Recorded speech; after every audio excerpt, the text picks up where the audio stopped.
નમસ્કાર, આપ જોઈ રહ્યા છો સ્પાર્ક ટુડે ન્યૂઝ। નવસારીમાં એબીવીપીનો ઉગ્ર વિરોધ જોવા મળે છે। એબીવીપી દ્વારા નર્સિંગ કોલેજ ખાતે ઉગ્ર વિરોધ કરવામાં આવ્યો છે। મરોલી વિસ્તારની prime institute of nursing college ખાતે વિરોધ પ્રદર્શન કરવામાં આવ્યું હતું। વિદ્યાર્થીઓને મૂળભૂત સુવિધાઓથી વંચિત રખાતા, નર્સિંગના પૂરતા સાધનો વિના અભ્યાસ કરાવાતા એબીવીપી દ્વારા આવેદનપત્ર પાઠવી 48 કલાકનું અલ્ટિમેટમ અપાયું અને વિદ્યાર્થીઓના પ્રશ્નોનું નિરાકરણ ન આવે ત્યાં સુધી ઉગ્ર આંદોલનની ચીમકી પણ ઉચ્ચારવામાં આવી છે। એબીવીપીના ભારે હોબાળાના પગલે પોલીસે 8 કાર્યકરોને ડિટેઇન કર્યા હતા। એબીવીપી નવસારી દ્વારા આજરોજ પ્રાઇમ ઇન્સ્ટિટ્યૂટ જે માંગરોળ ખાતે આવેલી છે કોલેજની અંદર વિવિધ શૈક્ષણિક અને બિન શૈક્ષણિક ગેરરીતિઓ ચાલતી હતી, એને લઈને આજરોજ વિદ્યાર્થી પરિષદના કાર્યકર્તાઓ રજૂઆત કરવા ગયા હતા। આજે જે વિદ્યાર્થી આદિજાતિ વિસ્તારના વિદ્યાર્થીઓ છે એમના એડમિશન કરાવ્યા એજન્ટોએ, અને જ્યાં પૂરતી સુવિધાના નામે મીંડું છે આ કોલેજની અંદર ફક્ત જે સરકારની ફ્રી શિફ્ટ યોજના છે એના પૈસા પડાવવાનું કામ આ સંસ્થા કરી રહી હતી। વિદ્યાર્થીઓના અનેક પ્રશ્નો હતા, માટે થઈને આજે એબીવીપીના કાર્યકર્તા દ્વારા પ્રાઇમ ઇન્સ્ટિટ્યૂટ કોલેજ ખાતે આંદોલન કરવામાં આવ્યું છે। આ આંદોલન થકી 48 કલાકનો સમય આપવામાં આવ્યો છે। જે વિદ્યાર્થીઓની પાસબુક એકત્રિત કરી લીધી હતી, જે પ્રમાણે પૂરતી વ્યવસ્થા ન આપવામાં આવી હતી, માટે વિદ્યાર્થીઓ એડમિશન કેન્સલ કરાવવાના છે। એ તમામ રજૂઆત આજે પ્રાઇમ ઇન્સ્ટિટ્યૂટ ખાતે કરવામાં આવી છે। આ માંગ જો વિદ્યાર્થી પરિષદની ના સંતોષાય તો 48 કલાકની અંદર ઉગ્રથી ઉગ્ર આંદોલન કરવાના છે। એની તમામ જવાબદારી પ્રાઇમ ઇન્સ્ટિટ્યૂટની રહેશે। સાથે જ નવસારી જિલ્લાની તમામ શૈક્ષણિક અને શૈક્ષણિક સંસ્થાઓ જે ગ્રાન્ટીન એડ છે, જે પ્રાઇવેટ છે, જે સરકારી છે, તમામ શૈક્ષણિક સંસ્થાઓના વડાને વિદ્યાર્થી પરિષદના કાર્યકર્તા ચેતવણી આપે છે, જો આ પ્રકારની કોઈ પણ શૈક્ષણિક ગેરરીતિ વિદ્યાર્થી અહિતનું કામ જો થતું હશે તો ત્યાં એબીવીપી 24 કલાકની અંદર હાજર હશે।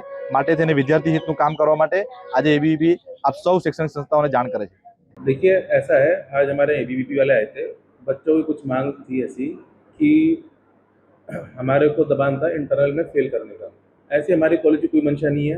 इसमें हमने बच्चों को ये कहा था कि जितने मार्क्स आपके इंटरनल में आएंगे उतने ही मार्क्स हम यूनिवर्सिटी में भर के देंगे, भले वो कितने भी आए। समझो आपके 100 में से 100 मार्क्स आते हैं तो वी विल फिल 100 मार्क्स। अगर आपको 100 में से 50 आते तो हम 50 यूनिवर्सिटी, क्योंकि हम लोग को यूनिवर्सिटी को करेक्ट इन्फॉर्मेशन देती है। लेकिन अगर आप उसमें फेल हो गए तो हमको मजबूरी है और हम फेल मार्क्स रख के देंगे। आप तैयारी करिए, मेहनत करिए, तभी आपका रिजल्ट निकलेगा। तो जब उन्होंने एक एग्ज़ाम दी, उसमें उनको लगा कि वो नहीं पास हो पाएंगे या जो भी उनको लगा, अगले दिन उन्होंने ये सब करा। अब उनकी ये मांग थी कि आप हमसे फीस नहीं ले रहे, क्योंकि ये फ्री शिप कार्ड वाले बच्चे थे तो उनके बच्चों के अकाउंट में फीस जाती है। हमने हमारे यहाँ वो 1 सेमेस्टर रहे हैं, हॉस्टल में रहे हैं, उन्होंने खाना पीना खाया है और पढ़े हैं। हमने सारी सैलरीज टीचरों को दी है। इनका जो है कॉलेज लास्ट ईयर करीब नवंबर या दिसंबर में स्टार्ट हुआ था, और वहाँ से लेके अभी तक हमने टीचरों को रेगुलर सैलरीज दी है।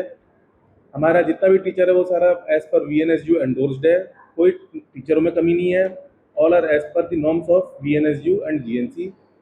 हमारे जितने भी लेबोरेटरी इक्विपमेंट्स है they are full up to the mark and more than sufficient. हमारे यहाँ हर साल इंस्पेक्शन होती है VNSU की भी और GNC की भी। उन्होंने भी ये पाया गया है कि हमारे यहाँ सारे वो इक्विपमेंट्स हैं, तभी हमको इन्होंने परमिशन नेक्स्ट ईयर की देते हैं। हमारे यहाँ ये जब मैटर हुआ तो बच्चों ने VNSU में भी अपील करी थी, उसकी हमारी दोबारा LIC हुई थी, उसमें भी ये पाया गया है कि हमारे यहाँ sufficient lab equipment, sufficient nursing staff are present. Only because of students की इनको हम फेल नहीं करें। देयर डिमांड वाज कि अगर हम फेल होते हैं तो भी हमको पास करा जाए, and our principal opposed it कि आपके जितने मार्क्स आएंगे हम उतने ही रखेंगे। बिकॉज ऑफ दैट ये बच्चों ने वो करा, हमसे अपील करी और वो एबीवीपी को लेकर के आए। हमको इसका कोई आइडिया नहीं था कि एबीवीपी वगैरह से ये मिल रहे हैं।